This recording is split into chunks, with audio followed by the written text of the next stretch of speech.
And it was a very strange thing to watch because I know people who know Myles Garrett. They say it's very out of character for him, and he just snapped, and you just can't do that. People go to prison for life when they snap, and you just can't do that kind of stuff. And he could have seriously injured Mason Rudolph with that hit, and regardless of what was going on at the bottom of that pile, and Mason says he didn't say anything to him, but maybe there's a little kick or something in a certain area that might have set him off. We don't know, but yeah, I think I've never seen anything like that happen in a game. I've seen some really bad stuff on the field. I think it was Charles Martin, picking up, was it Jim McMahon, and tossing him down. Charles Martin was a lineman for the Packers, and picked up McMahon and just threw him head first on the ground. It happened to Bradshaw once too. Yeah, and so I've seen some bad stuff and some fights, but not where anybody has swung a helmet at someone's helmetless head and connected like that. And so just a really bizarre scene. I think the punishment was worthy, and we'll see what happens next year, whether they let him come back. I think they may even have him sit a game or two next year to kind of reinforce the message that we're not going to allow this to happen. But I think when Myles Garrett sits in front of the commissioner and the disciplinary committee, perhaps he'll be able to return at the start of next season, and just having absorbed the 6-game suspension, which is significant enough, going to cost him in excess of $1 million. I think the thing that bothered me was that Mason Rudolph got off scot-free on the deal, because I think he kind of helped I'm not saying he started it. I think he kind of accelerated what happened, and he was tugging at Garrett's helmet and whatever happened at the bottom of the pile. And I think he could have got a game 2, maybe 1 game on the thing. And I think Pouncey, to get 3 games, I thought that was a little excessive because he's defending his quarterback. Mm-hmm.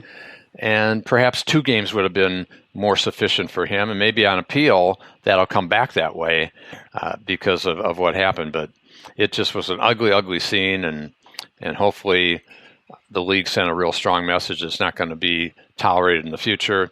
I think in all of sports, the fighting just has to go away. It's just a bad look. I think the NHL still allowing fighting in games. I think it's ridiculous. It is ridiculous. It's so stupid. You know how badly brain injuries can damage people's lives. Exactly. And out there having people punch each other in the face is stupid. Yeah, it's just absolutely absurd, and I think they're going to be nailed for it eventually with some of these lawsuits and all that, and with some of these enforcers that are out there fighting. And it's just absurd that they even allow that in any sport.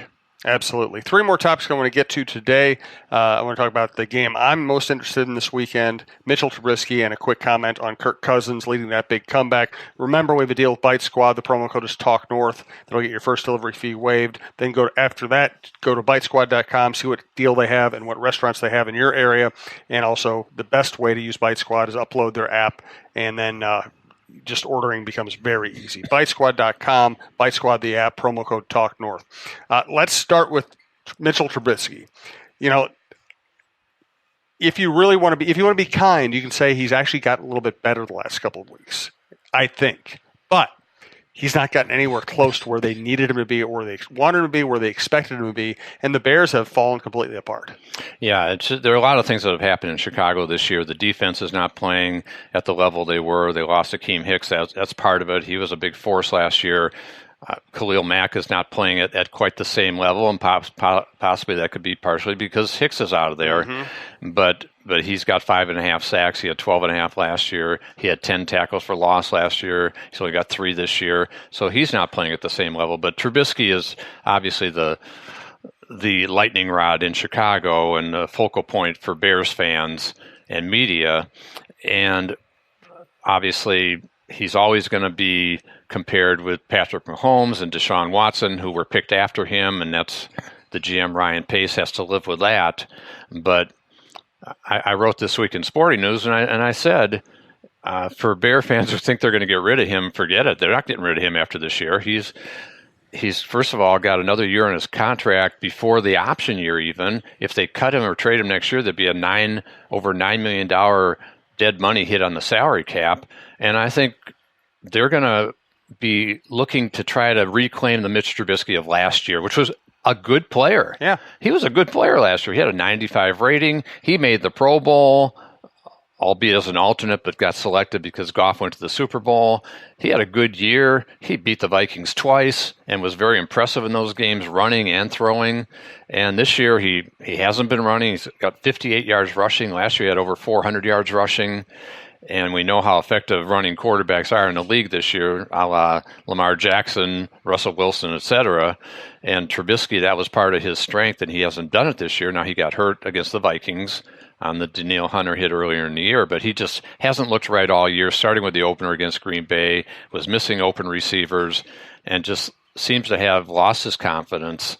And last week, of course, against the Rams, at the end of the game, he gets pulled, and ostensibly Matt Nagy says it's because of an injured hip, but certainly a lot of people were wondering if perhaps he was being pulled because he wasn't real effective, and they'd only scored 7 points at that point in the game.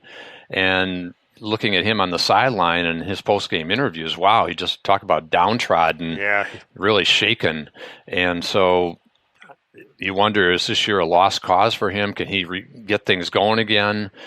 They're not out of it completely, but in the NFC, you figure one more loss and you're done for sure, and maybe even 10-6 is not going to make it. So I think for the Vikings, they probably hope the Bears are done by the time they see them in the season finale, and that's still not going to be an easy game for them because the Bears have beaten them 3 straight. But Trubisky, I think that they're going to try to rebuild him, rebuild his confidence, start from scratch with him, try to get him back to where he was last year, and try to get him even better in the future. And there are other things that have happened. The running game's not as good as it was. They traded Jordan Howard. I thought it was a bad move, counting on a rookie running back. He's not been as effective. The offensive line has been beat up, and they lost Kyle Long. He's on injured reserve, one of their best offensive linemen. They lost Trey Burton, a really good tight end. He's on injured reserve. So there's a lot of things that have happened in Chicago this year. And, of course, the kicking situation's a mess, too, and has been all year long. But Trubisky, it's always going to be about the quarterback. He's going to get too much credit when you win and too much blame when you lose. Kirk Cousins can attest to that. He knows, and that's just the way it works with quarterbacks in the NFL. And so Trubisky, it's going to be a really long offseason for him with Bear fans trying to get him out of there. It's not going to happen. You know what? Let's save Kirk Cousins. I want to get into him for next week. It'll be a good way to preview. We're going to talk about Cousins a lot, and about Russell Wilson a lot, about kind of the modern running quarterback who's taking over the league right now. Let's finish up today on the game that most intrigues me. Listen, Packers against 49ers is the most important game for anybody who's interested in the Vikings, but the game that fascinates me from pure football standpoint, Cowboys at Patriots. Prescott is lighting it up right now. Elliott has become less important in that offense, but maybe this is the game where he has to come forward. Cowboys have tons of talent. I think, if you look at the way they're using their receivers, you really like what their offensive coaching staff is doing. The Patriots are 9-1, and yet Brady's concerned about having a lack of receivers, lack of production around him. They're not running the ball well. Their attempts to get another receiver to add to Edelman, without Gronk and without Josh Gordon and without Antonio Brown have really failed. And if the Cowboys win this game, you might actually look at the 9-2 Patriots and say, they don't look quite right. Maybe they're not the invincible team we usually see them as being.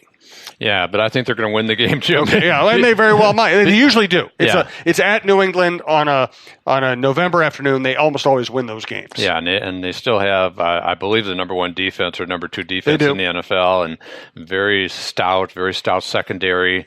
And you know that Belichick's going to work on taking Amari Cooper out of the game, and he'll be doubling him, and so I think that will be interesting to watch, and they'll put the heat on Prescott, and it'll be a cold weather game, a little different for the Cowboys, and so I'll be surprised if Dallas wins, and I think that they didn't play great against Detroit. The Vikings knocked them off in Dallas, and in a game that was a really good football game, quality game on both sides, but I just see that I see the Patriots figuring this out. I think Brady sending a message to his offense, to his teammates that, hey, we got to crank it up here offensively. And so I think that could well happen, and I'm not convinced that Gronk's not going to show up the last month of the season either yet. Even though I know he's got some beach party planned at the Super Bowl I was reading about, but I wouldn't be shocked if Brady picked up the phone and said, "Hey man, I need you," and that he shows up for the last month in the playoffs. We'll see, but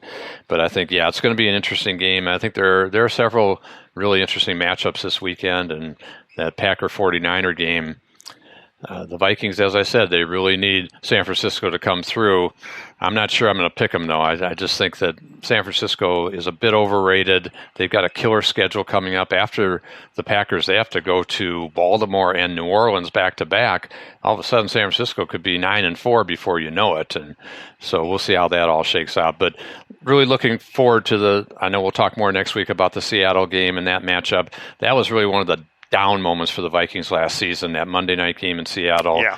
They were down 21-0 in that game. It was 3-0 at halftime, and then Russell Wilson had a big run that set up a touchdown. They had a fumble return on a sack fumble on Cousins that was returned for a touchdown in that game, and the Vikings have a late garbage time touchdown to avert the shutout. And one of the uglier games of the season for them, especially in that second half. So I'm not sure Seattle is as great as some people think they are. Defensively, their numbers are not real solid this year comparatively. But Russell Wilson is really tough in big game situations, and it's going to be a tough game for sure. But it'll be a fun game to preview next week, and look forward to that. Absolutely. Thanks to Jeff. Thanks to our producer, Brandon Morton. Thanks to our sponsors and everybody who listens to this show and every show on TalkNorth.com. You can follow us on Twitter at TalkNorthPod as we expand the network. You'll want to see what we're doing. And once again, we will talk to you next week.